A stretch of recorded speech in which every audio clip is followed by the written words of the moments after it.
You walk into a room and trip over the edge of a rug. Just a small stumble, barely a second, and you catch yourself immediately. But for the next 10 minutes, a part of your mind stays locked on that moment.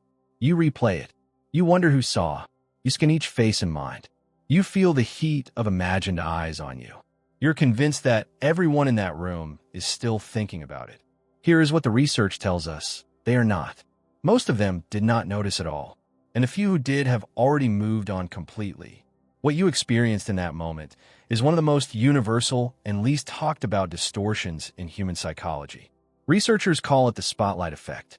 And once you understand how it actually works inside your brain, you will never relate to embarrassment, self-consciousness, or social anxiety the same way again.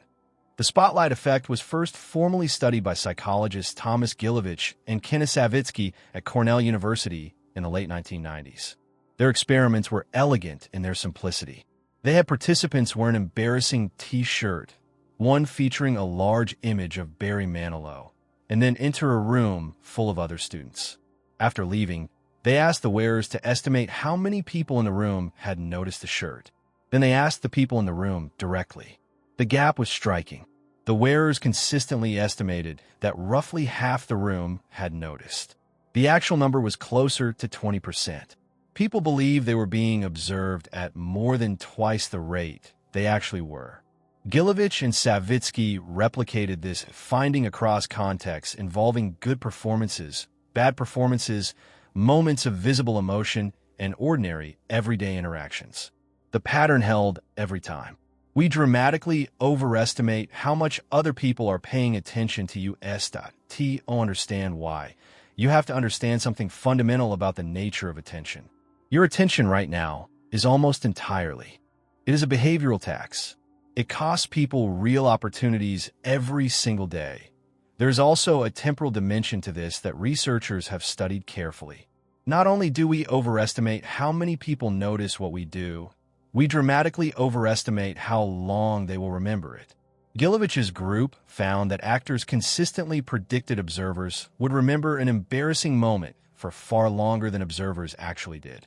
Within just a few hours, sometimes within minutes, most observers had either forgotten the event entirely or stored it as a faint, unimportant detail. The actors, meanwhile, were still carrying it as a vivid, significant memory. We remember our own moments because they are woven into our ongoing narrative of ourselves. Other people's moments are data points with no personal narrative to anchor them. They fade almost completely. This fading is not a flaw in others' memory. It is simply the natural economy of attention. Every person you meet is processing hundreds of social impressions every single day. Very few of those impressions are strong enough to consolidate into long-term memory. And the threshold for consolidation is much higher for observations about other people than for observations about yourself. You are the main character of your own experience. In everyone else's story, you are a supporting role at best. And most of the time, you do not make the final cut. Understanding this in your own life requires a specific kind of reframe. The next time you feel that rush of social dread, the certainty that everyone noticed, that everyone is still judging, try asking one honest question. If someone else had just done this exact thing, how much of my attention would I actually get? In most cases, the honest answer is very little. You would have registered it briefly and moved on, because you have your own internal monologue to maintain, your own spotlight to manage. What you grant others on yourself. You know what you are wearing. You know how you feel. You are aware of the things you said yesterday that sounded strange. The pause in your voice when you answer a question, the expression that felt slightly off. This information is vivid and constantly available to you because it is yours. But here is the thing. Everyone else in the room is in exactly the same position. They're flooded with information about themselves. Their own awkward moment from 10 minutes ago. Their own anxiety about how they are coming across. Their own internal monologue running underneath every interaction. The spotlight you feel shining on you is real, but it is shining from inside your own head. Everyone else is too busy managing their own spotlight to spend much time standing under yours. This creates what psychologists describe as an anchoring problem. When you try to estimate how many people notice something about you, you start from what you know, which is that you noticed it intensely. Then you try to adjust downward for the fact that others are less focused on you. But the adjustment is almost always insufficient. You start from a high anchor and never move far enough.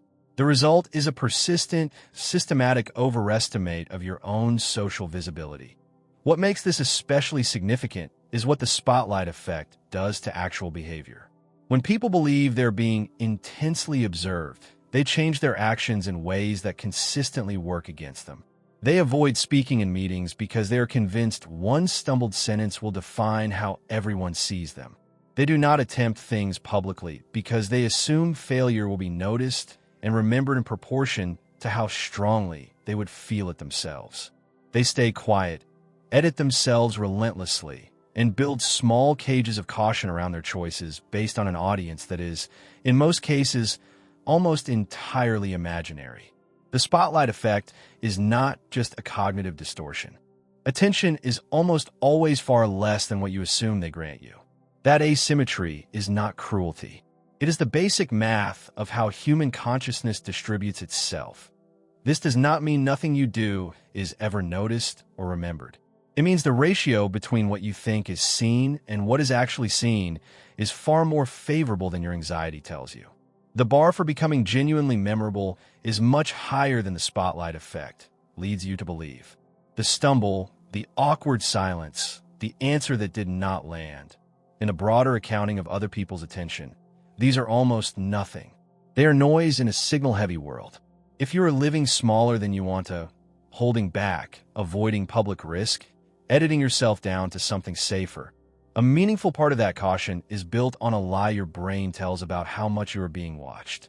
Recognizing the spotlight effect does not make you fearless, but it lets you question the audience. And most of the time, when you look carefully, the audience is far smaller than it seemed. Subscribe to keep going deeper. Every week, this channel goes one level further into the psychology, shaping how you think, decide, and move through the world.